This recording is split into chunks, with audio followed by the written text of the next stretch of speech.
నమస్తే. తెలంగాణ రాష్ట్ర వ్యాప్తంగా గత 24 గంటల నుంచి ఒక వీడియో సోషల్ మీడియాలో చర్చనీయాంశంగా మారింది. ఆ వీడియో ఏందంటే మీరు అందరూ చూసే ఉండొచ్చు. ముఖ్యమంత్రి గారి ఒక ఫేస్ మాస్క్ వేసుకొని ఆయన ఫుట్బాల్ ఆడుతున్నట్టుగా మెస్సీ మెస్సీ అంటూ తెలంగాణ భవన్లో ఒక డ్రామా ప్లే అయింది. దాని మీద చర్చ జరుగుతుంది. చాలామంది విమర్శిస్తున్నారు. ముఖ్యమంత్రిని ఆటను అక్కడ ఆ పాత్రలు పోషించి అవమానించినట్టు ప్రధానంగా కాంగ్రెస్ పార్టీ నేతలు కామెంట్ చేస్తున్నారు. మాట్లాడే ప్రయత్నం చేద్దాం. తాజా రాజకీయాలు చాలా ఉన్నాయి. సంతోష్కి సిట్టు నోటీసులు కావచ్చు, లేకపోతే కల్వకుంట్ల కవిత కామెంట్స్ కావచ్చు. ప్రస్తుతం మనతో పాటు కాంగ్రెస్ పార్టీ సీనియర్ నేత ఇంద్రశోభన్ గారు మాట్లాడే ప్రయత్నం చేద్దాం. ముఖ్యంగా ఆ డ్రామాకు సంబంధించి సోషల్ మీడియాలో చర్చ జరుగుతున్నది. ఆ డ్రామా మీద మీ కామెంట్ ఏంటి? ముఖ్యమంత్రిని అదేవిధంగా ఆటను అవమానపరిచినట్టు కొంత సోషల్ మీడియాలో చర్చ జరుగుతుంది. మీరేం చెప్తారు? నిన్న రిపబ్లిక్ దినం అంటే రాజ్యాంగం ద్వారా మనకు వచ్చినటువంటి హక్కులను కాపాడుకునే విధంగా బాబాసాహెబ్ అంబేద్కర్ ఇచ్చినటువంటి ఒక కొలబద్దగా మనకు రాజ్యాంగం ఉండాలని ఇచ్చిన దానికి ఆ రోజు కాన్స్టిట్యూషన్ పోస్టులో గౌరవప్రదమైన పోస్టులో ఉన్నటువంటి స్పీకర్ గారిని అవమానించడం అన్నది అత్యంత హేయనీయమైనటువంటి చర్య.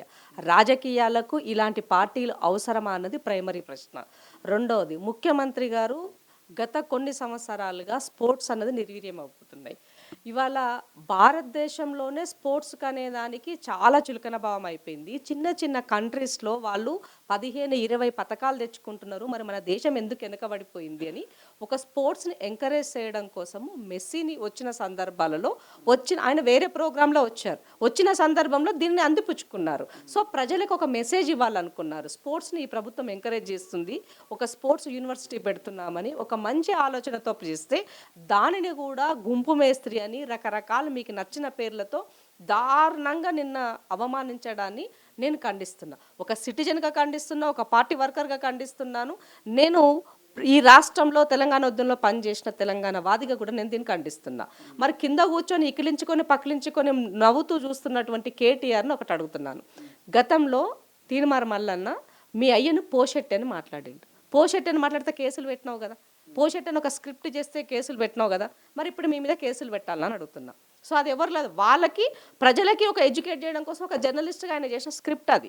కానీ నువ్వు నీ యొక్క అధికారిక భవన్లో పార్టీ భవన్లో కూర్చొని ఒక రాజ్యాంగబద్ధ పదవుల్లో ఉన్నటువంటి వ్యక్తులను అవహేళన చేస్తున్నటువంటి సందర్భంలో ఆహా ఓహో నవ్వుతున్నటువంటి నీవు రాజకీయాలకి పట్టిన ఒక శనిగా చెప్పాల్సిన అవసరం ఉంది.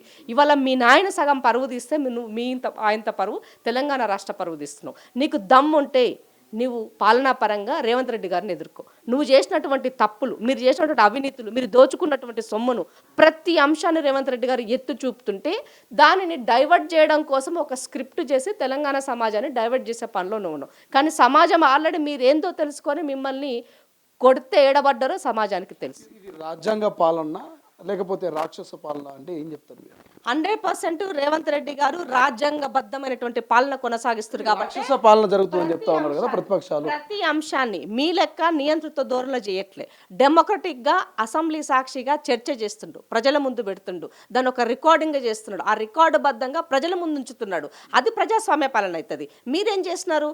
అన్డెమోక్రటిక్గా నువ్వేమనుకుంటే ఏమంటారు, ఒక క్యాబినెట్ లేకుండా నిర్ణయాలు చేసినావు, ఒక క్యాబినెట్ లేకుండానే ఒక కాలేజ్ను కూల్చినావు, ఒక క్యాబినెట్ లేకుండానే ఈ రేజ్ చేసినావు, ఒక క్యాబినెట్ అప్రూవల్ లేకుండానే ఇవాళ సమస్తము నీ ఇంటి పార్టీ లెక్క కల్వకుంట్ల రాజ్యాంగాన్ని అమలు చేసినావు. నువ్వు రాజ్యాంగాన్ని ఆ రోజు కూనీ చేసినావు. రాజ్యాంగం మాకు వద్దు, రద్దు చేస్తామన్న దాంట్లో నీ అయ్య భాగస్వామ్యం ఉన్నది. దాంట్లో మీరు మాట్లాడితే ఎట్లా రాజ్యాంగం గురించి? కాబట్టి ముమ్మాటికి రేవంత్ రెడ్డి గారు ఒక డెమోక్రటిక్గా కాంగ్రెస్ ఎక్కడ ఉన్నా కూడా దాని పాలన డెమోక్రటిక్గానే జరుగుతుంది. ప్రజాపాలన అనేది ఎందుకు ఇచ్చిన పేరు? ఊరికే ఇవ్వలేదు కదా, ప్రజల నుంచి వచ్చిన పాలన, ప్రజలు తిరగబడి తెచ్చుకున్నటువంటి పాలన ఇది. కాబట్టి ఇది ప్రజాపాలన అని చెప్తున్నాం. పదే పదే మేము ఆ మాటలకు కట్టబడి ఉన్నాం. మా పాలన కూడా అదే విధంగా ముందుకెళ్తుంది. కక్షపూరిత రాజకీయాలు కాంగ్రెస్ చేస్తుంది, అందుకే సంతోష్కి నోటీసులు వచ్చినాయనేది కేటీఆర్ హరీష్ రావు చెప్తున్న మాట. కక్షపూరిత రాజకీయాలు చేస్తున్నా రిక్వెస్ట్ చేస్తున్నా అని దండం పెడతా. వీళ్ళందరూ తీసుకెళ్ళి ఆ చంచల్ కూడా జైల్లో పడి చక్కగా అవుతారు వీళ్ళు. ఎందుకనంటే వీళ్ళ బయట ఉంచితే రోజుకోటి మాట్లాడుతారు. వీళ్ళు జనాలను పిచ్చోళ్ళని చేస్తారు. వీళ్ళకి పిచ్చి ముదిరింది. ఎందుకంటే దోచుకున్న సొమ్ముతోటి ఏం చేయాలి అర్థమవుతలే, డైజెస్ట్ అవుతలేదు దాంతో. కాబట్టి పదే పదే నీకు కాళ్ళల్లో కట్టెలెక్క మారిండ్రు, నీ అభివృద్ధికి ఆటంకంగా మారిండ్రు, నువ్వు చేసే ప్రతి పనికి అవరోధులుగా అడ్డంకులుగా ఉన్నారు వీళ్ళు. కాబట్టి ఈ బిల్లా రంగాలను తీసుకెళ్ళి అందులో పడేసి దీనికి తోడు ఇవాళ ఆ సంతోషరావు కూడా జమ అయినాడు. దీనికి తోడు శిఖండి రూపకంలో వివిధ రూపాలలో వీళ్ళు కనబడుతున్నారు. ఈ శిఖండిని సురభి నాటకాలు వేసిన వాళ్ళందరినీ తీసుకెళ్ళి తీసుకెళ్ళి నువ్వు చెంచల్ కూడా జైల్లో పెట్టానా? కక్షపూరితం అంటారు కదా, కక్ష ఎందుకు చూపి ఒకసారి ఇలా అర్థమవుతుంది. అసలు సీరియస్నెస్ ఉందా ఈ ఫోన్ ట్యాపింగ్ అనేది బీఆర్ఎస్ క్వశ్చన్. మీరేం చెప్తారు? ఒక డైలీ సీరియల్ లెక్క నడుస్తుంది అంటున్నారు వాళ్ళు. ఆమె ఇప్పుడు ఏదైనా ఒకటి గుర్తుపెట్టుకోవాలా, పాలనా పరంగా అడ్మినిస్ట్రేషన్ పరంగా జరిగినటువంటి తప్పులను కేసీఆర్ అనేది నెంబర్ 1. సో ఎప్పుడు కూడా డైరెక్ట్ నెంబర్ 1 దగ్గర కోరు. దీనికి జరిగినటువంటి ఏమున్నదని ఇచ్చినటువంటి ప్రైమరీ ఎంక్వైరీ ద్వారా వచ్చినటువంటి ఆధారాలు బేస్ చేసుకొని ఒక్కొక్కరిని ఎంక్వైరీ చేస్తారు. అట్లా అఫీషియల్స్ని ఎంక్వైరీ అయిపోయింది. అఫీషియల్ తర్వాత పొలిటికల్గా ఎవరెవరు ఇన్వాల్వ్మెంట్ వాళ్ళ ఎంక్వైరీ అయిపోయింది. ఇప్పుడు కీ రోల్లో పనిచేసినటువంటి ఆ ముఠా నాయకుల్లో ఉన్నటువంటి 5గురిలో ఇవాళ 2 పోయొచ్చిరు, 3వ వ్యక్తి సంతోష్ రావు ఎలబోతున్నాడు 3 గంటలకి. నెక్స్ట్ ఎవరు ఉంటారు? ప్రైమ్గా ఉన్నటువంటి కేసీఆర్ ఉంటారు. నెంబర్ 1 ఆయనే కదా, ఆయన ఉంటారు. సో దీంట్లో నేనేం చెప్తున్నానంటే, మిమ్మల్ని కక్షపూరిత చేయాలనుకుంటే ఇవాళ ఆ రోజు ఫోన్ ట్యాపింగ్ జరగకపోతే ఈ ప్రభుత్వ మారగానే, అంటే కేసీఆర్ పాలన మారగానే ఎందుకు అవి విధ్వంసం చేసినారు? ఆ యొక్క ఇన్ఫర్మేషన్ ఎందుకు మీరు ఆగం పట్టించినారు? ఆ కొత్త సాఫ్ట్వేర్ ఎక్కడి నుంచి తీసుకొచ్చినారు? ఎవరు పర్మిషన్తో తీసుకొచ్చినారు? ఇవాళ ఎవరు చిట్టీలు పంపితే మీరు వాళ్ళపైన ఎంక్వైరీ చేసినారు? వాళ్ళ ఫోన్లు ట్యాప్లు చేసినారు? ఎవడబ్బా సొమ్ము అని చెప్పేసి ఫోన్ ట్యాప్ చేసి ఇవాళ ఏమంటారు, ఐటీ కంపెనీ యజమానులను అయి ఉండొచ్చు, ఫార్మా కంపెనీ యజమానులు అయి ఉండొచ్చు, ఇవాళ సినీ ఫీల్డ్కి సంబంధించినటువంటి వాళ్ళను ఇవాళ కోట్ల రూపాయలు బాండ్లు నీ పాటకు తెచ్చుకోవడానికి నువ్వు ఏం పొడిచినావు అని చెప్పేసి నీకు బాండ్లు వచ్చినాయి అని అడుగుతున్నాం. ఈ దేశానికి పొడిచినవా, ఈ రాష్ట్రానికి పొడిచినవా, లేకపోతే ఎవరికి పొడిచినవా అని చెప్పేసి నువ్వేం చేసినామని. కాబట్టి డెఫినెట్గా వీటి పట్ల ఎంక్వైరీ జరుగుతుంది. కాబట్టి అసలు గుట్టు బయటపడుతుందన్న భయంతో ఇవాళ పొలిటికల్ దాంట్లో రాజకీయ కోణంలో ఏదన్నా మాట్లాడితే వీళ్ళు గతం నుంచి మీరు గమనించినట్లయితే బిడ్డ జైలుకు పోతే తెలంగాణ ఆడబిడ్డలకు కష్టం వస్తుంది. కేసీఆర్కి నోటీసులు ఇస్తే తెలంగాణ ప్రజలకు నోటీసులు ఇచ్చి అంటారు. ఇవాళ హరీష్ రావుకి ఇస్తే ఇవాళ ఉద్యమకారులకు ఇచ్చినట్టు అని చెప్తారు. ఇవాళ కేటీఆర్కి ఇస్తే అయ్యో అసలు సిసలైన దోచుకున్న దానికి కేర్ ఆఫ్ అడ్రస్లో ఉన్నటువంటి కేటీఆర్ గారికి ఇది అప్రజాస్వామికం అని మాట్లాడతారు. ఇవాళ సీసాలు మూటలు మోసి పదవులు తెచ్చుకున్నటువంటి సంతోష్ రావుకి నోటీస్ ఇస్తే ఇది ఏమంటారు, మేము చేసినటువంటి వాళ్ళు చేసిన తప్పులు ఎత్తి చూపుతున్నాం కాబట్టి నోటీసులు కక్షపూరితం అంటున్నారు. నేనేమంటున్నా, మీరు నిజంగా సచ్చిళ్ళు అయితే తప్పు చేయకపోతే ఎంక్వైరీ పోండి. జరిగినటువంటి 6-7 గంటలు 8 గంటలు 10 గంటలు జరిగినటువంటి నేపథ్యంలో అఫీషియల్స్కి ఇచ్చే మీరు స్టేట్మెంట్ రికార్డ్ అవుతుంది. రికార్డ్ అయ్యే స్టేట్మెంట్ అయితే ఎవరు తుడిపేయలేడు కదా. సో ఆటోమేటిక్గా నువ్వేం చేసినావో, నువ్వేం తప్పు చేసినావో ఇచ్చినటువంటి వాంగ్మూల నేపథ్యంలో డేటా ముందు పెడతారు. ఆ డేటా ఒప్పుకుంటావో ఒప్పుకోవో తెలుస్తుంది. నువ్వు ఎందుకు పలానోనికి ఫోన్ చేసినావు, నువ్వు ఎందుకు పలానోని ఏమంటారు రికమెండ్ చేసినావు, ఎందుకు పలానోని నువ్వు రికార్డ్ చేయమని చెప్పినావు, ఇవే కదా అడుగుతుంది అఫీషియల్స్. సో ఇవన్నీ కూడా నీళ్ళకి నీళ్ళు పాలకు పాలు తేలుతాయి కదా, ఎందుకు భయపడుతున్నారు? మున్సిపల్ ఎన్నికలను ప్రజలను డైవర్ట్ చేయడానికి కాంగ్రెస్ పార్టీ ప్రతిపక్ష నాయకులకు నోటీసులు ఇస్తూ ఉంది, ఇబ్బంది గురి చేస్తుంది అనేది ఇవాళ మాట. నిజమనుకోవాలా? బై ఎలక్షన్ ఇవాళ జూబ్లీ హిల్స్ ప్రజలు కాంగ్రెస్కి తిరిగి రిజల్ట్ ఇచ్చారు. లోకల్ బాడీ సర్పంచ్ ఎలక్షన్లు 70% కాంగ్రెస్ పార్టీ అభ్యర్థులను గెలిపించుకున్నారు. నెక్స్ట్ వచ్చే లోకల్ బాడీ మున్సిపాలిటీ కూడా కాంగ్రెస్కే ఉంటుంది కదా. ఇంకా దీంట్లో ఏమున్నది, దాంట్లో దాపరికమేమున్నది, మేము ఎవరిని మభ్య పెట్టాల్సిన అవసరం మాకేమున్నది? కాంగ్రెస్కు కాన్ఫిడెన్స్ అనుకోవాలా, ఓవర్ కాన్ఫిడెన్స్ అనుకోవాలా? సో జనరల్గా మేము చేసేటువంటి సంక్షేమ పథకాలే మమ్మల్ని గెలిపిస్తున్నాయి. మేము ఇచ్చిన హామీలు కొన్ని పెండింగ్లే ఉన్నాయి. ఇప్పుడు తులం బంగారమో లేకపోతే కళ్యాణ లక్ష్మో అవన్నీ కూడా పెండింగ్లో 2500 రూపాయలు పెన్షన్ల పెంపు కొన్ని పెండింగ్లో ఉన్నాయి. మీరు ఇచ్చినవి కూడా అమలు కాలేవు పూర్తి స్థాయిలో. అయినప్పటికీ మున్సిపల్లో మీరే అవా అంటున్నారు. ఇట్లా కాన్ఫిడెన్స్ అనుకోవాలి, ఓవర్ కాన్ఫిడెన్స్ అనుకోవాలి? కాన్ఫిడెన్స్ అయితే ఎందుకంటే మాకు ఇచ్చిన మ్యాండేటరీ 5 ఇయర్స్లో మాకు 2 ఇయర్స్ కంప్లీట్ అయింది. ఇంకా 3 ఇయర్స్ ఉంది. నువ్వు చెప్పినటువంటి తులం బంగారం అయిండొచ్చు, స్కూటీ అయిండొచ్చు, ఇంకేమైనా అయిండొచ్చు. సో మేము మేనిఫెస్టోలో పెట్టిన దాని ప్రకారంగా డెఫినెట్గా అమలు చేస్తాం. ఆర్థికపరమైనటువంటి ఇబ్బందులు ఉన్నప్పుడు డెఫినెట్గా ఇల్లు గడవాలంటేనే అప్పుల పాలు ఉన్నప్పుడు బిడ్డలకు సర్దు చెప్తాం. 4 రోజులు ఆగు బిడ్డ, ఇది కాదు ఇది అయినాక ఇలా చేస్తామని చెప్తాం. ప్రభుత్వం కూడా అంతే కదా. నువ్వేమో మొత్తం అంతా అనుభవించి అప్పులు చేసిపోయినావు, రాష్ట్రాన్ని ఆగం పట్టించిపోయినావు. ఇవాళ బాగా చేస్తలేవు, నువ్వు సరి చేస్తలేవు, నువ్వు ఇంకేది ఇస్తలేవు, నువ్వు అది ఇస్తలేవు అని మాట్లాడితే ఏమైనా సిగ్గుందా మీకు? కొంచెమన్నా శరం ఉన్నదా? మీరు అంతా దాచుకున్న సొమ్మంతా తిరిగి ఇవ్వండి ఖజానాకి. క్షమాపణ చెప్పండి తెలంగాణ సమాజానికి. ఆ డబ్బులు ఇస్తే రేవంత్ అన్న 2500 ఏం కర్మ, 5000 కూడా ఇస్తాడు. దానికి ఏమున్నది నష్టం లేదు కదా. ప్రజల సొమ్ము ప్రజలకి మాకేం బాదండి కాదు కదా. మళ్ళీ అప్పు తీసుకొచ్చి ఆ అప్పును మళ్ళీ ఇవ్వడం ద్వారా ప్రజలపైన భారం పెంచిన వాళ్ళం అవుతాం. ఇవాళ నిత్యం ఇవ్వాల్సిన జీతభత్యాలు అయిండొచ్చు, మినిమంగా ఇవ్వాల్సినటువంటి సదుపాయాల విషయం అయిండొచ్చు, వాటికి అప్పులు చేసే పరిస్థితి వచ్చింది రాష్ట్రము మీరు చేసిన తిప్పల వల్ల.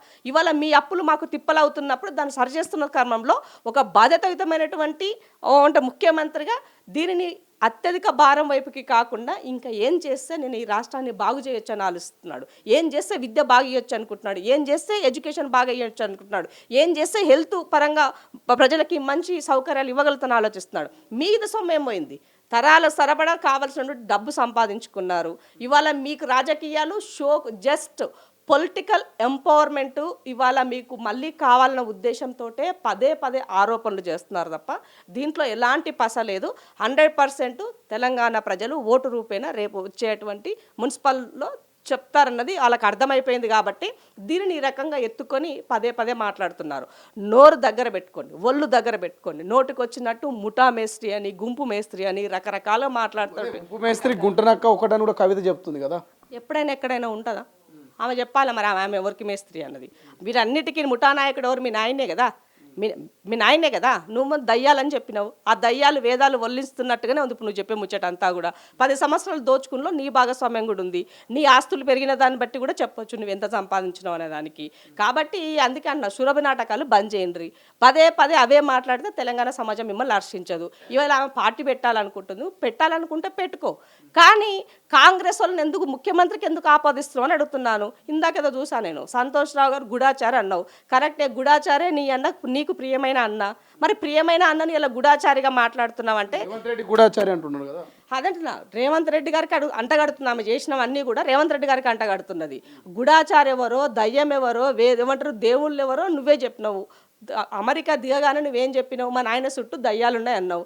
దయ్యాలలో మొదటి దయ్యాన్ని తేల్చినావు. ఆ మొదటి దయ్యం ఇవాళ మాకు గూఢాచారం చెప్తున్నావు. మాకెందుకు గూఢాచారం అవుతారు? ఆయన గోళీలు మందులు ఇచ్చి విశ్వాసానికి, కేసీఆర్ విశ్వాసానికి పాత్రుడై ఆయన రాజ్యసభ సీటు తెచ్చుకున్నాడు. ఇవాళ ఒక వనం అడవినంతా కూడా ఆయన చేతుల పెట్టుకొని వనం పేరుతోటి నాటకాలు ఆడిండు. ఇవాళ ఆ వనం నాటకాలు ఆడినప్పుడు ఉండొచ్చు, మిగతా సందర్భాల్లో ఉండొచ్చు. నీకు ప్రియమైన అన్న కదా, సొంత అన్న కన్నా కూడా సంతోష్ రావు కవితకు ప్రియమైన అన్న. మరి ప్రియమైన పైన మాట్లాడుతున్నావు అంటే నీ రాజకీయము ఎటువైపు పోతున్నది? నీ స్వార్థం కోసము ఎవరినైనా పుట్టిలో ముంచుతావని చెప్పబడుతుంది ఇక్కడ. కాబట్టి సంతోష్ రావు మాకు గూఢాచారిగా చేయాల్సినటువంటి అవసరం లేదు.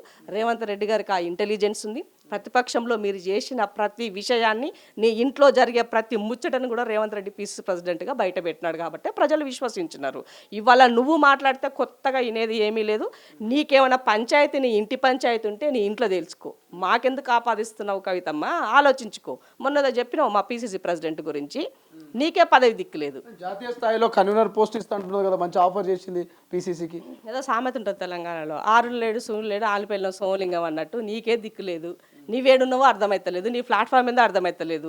నీవు అంటారు ఒక ఎన్జిఓగా పనిచేయనికే నువ్వు దానికి పనికొస్తావు. పార్టీ పెట్టాలంటే నీ వెనక ఉన్నోడెవడు? నీ బలమేంది? నీ కథ ఏంది? నువ్వేం చేయాలనుకుంటున్నావు? నువ్వు ఎదగాలనుకుంటే ఎదుగు, దాన్ని ఎవరు తప్పు పట్టట్లా. కానీ మా పీసీసీ ప్రెసిడెంట్కు, ఒక నేషనల్ కాంగ్రెస్ పార్టీ ప్రెసిడెంట్కు పొజిషన్ ఇచ్చే అంత రైట్ నీకున్నదా అమ్మా? ఆ స్థాయి నీకున్నదా? ఆ హోదా నీకున్నదా? పోనీ అట్లీస్ట్ నువ్వేం చేసినావని. ఆయన కింద యువజన ఎన్ఎస్యుఐ నుంచి ఎదిగించినటువంటి ఒక నాయకుడుగా ఉన్నాడు. మరి నువ్వేం చేసినావు? ఇంపోర్టెడ్గా వచ్చిన లీడరు.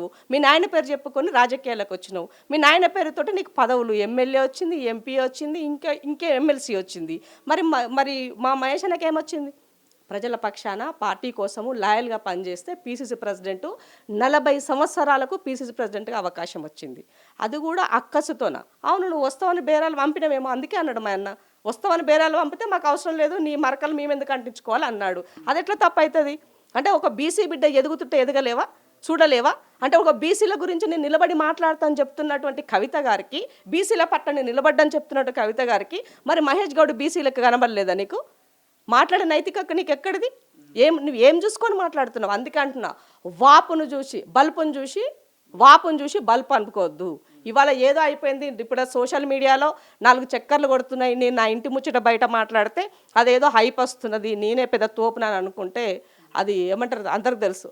ఆకాశం పైన ఉమ్మితే ఏమవుతుందో సమాజానికి తెలుసు. కాబట్టి కవిత, నేల విడిచి సాము చేయకమ్మా, నీ పని నువ్వు చేసుకో. రేవంత్ ఇవాళ ఒక బీసీ బిడ్డను గెలికితే ఊరుకునేది లేదు, గుర్తుపెట్టుకో. ఆయన క్యారెక్టర్ కానీ, ఆయన వ్యక్తిత్వం కానీ, ఆయన చేసే ప్రజాసేవ ఆయన వచ్చి పబ్లిక్ నీకెందుకమ్మా? నీ నిజామాబాద్ జిల్లానే కదా. మొన్న సొంతూరులో ప్రజలకి భూమిని దారాదత్తం చేసిండు. ఆయన ఊర్లో ఉన్నటువంటి భూమిని ప్రజలకు ఇచ్చిండు. ఆ ఊరి బాగు కోసం ఇచ్చిండు. మీరు ఎక్కడైనా ఇచ్చిర్రా? మీ మొఖాలకు గుంజుకోవడమే తెలుసు మీకు. మీ మొఖాలకు ప్రభుత్వ భూములను కబ్జా పెట్టడం తెలుసు. మీ ప్రభుత్వ భూములను గుంజుకోననే కాకుండా బినామీల పేరుతో ఆస్తులు సంపాదించారు మీరా మాట్లాడేది? మీ పదవులు ఏమొద్దమ్మా? దండం మీకు, దండం మీ కుటుంబానికి, దండం. మీ కుటుంబం నుంచి ఎవడు రాజకీయంగా బయటకు వచ్చి పార్టీలు పెట్టినా మిమ్మల్ని ఎవడు విశ్వసించడం అన్నది తెలుసుకోవాలి. Thank you so much. ఇది సొంత ఊరు కోసం భూములు దానం చేస్తున్నటువంటి పీసీసీ చీఫ్ ఎక్కరా ఉన్న భూముల్ని కబ్జా చేస్తున్న మీరెక్కడ? ఆయన మీద విమర్శలు చేయడం సరికాదు. ఇక భవిష్యత్ అంతా కూడా మున్సిపల్ ఎన్నికల్లో కాంగ్రెస్ హవానే. ప్రజలకు మా మీద నమ్మకం ఉంది. నిజంగా మీ మీద నమ్మకం ఉంటే ప్రజాక్షేత్రంలో మీరు నిరూపించుకోవాలంటూ కూడా ఇందిరా శోభన్ సవాల్ విసురుతున్నటువంటి పరిస్థితి. చూద్దాం బీఆర్ఎస్ నుంచి ఎటువంటి రెస్పాండ్ వస్తుంది. వేసిన డ్రామాలకు క్షమాపణ చెప్తారా లేకపోతే లైట్ తీసుకుంటారా అనేది. కెమెరా పర్సన్ అజయ్తో శ్రీశైలం, తొలి వెలుగు, హైదరాబాద్. అసలైన తొలి వెలుగు. ఫాలో వాట్సాప్ @తొలి వెలుగు official.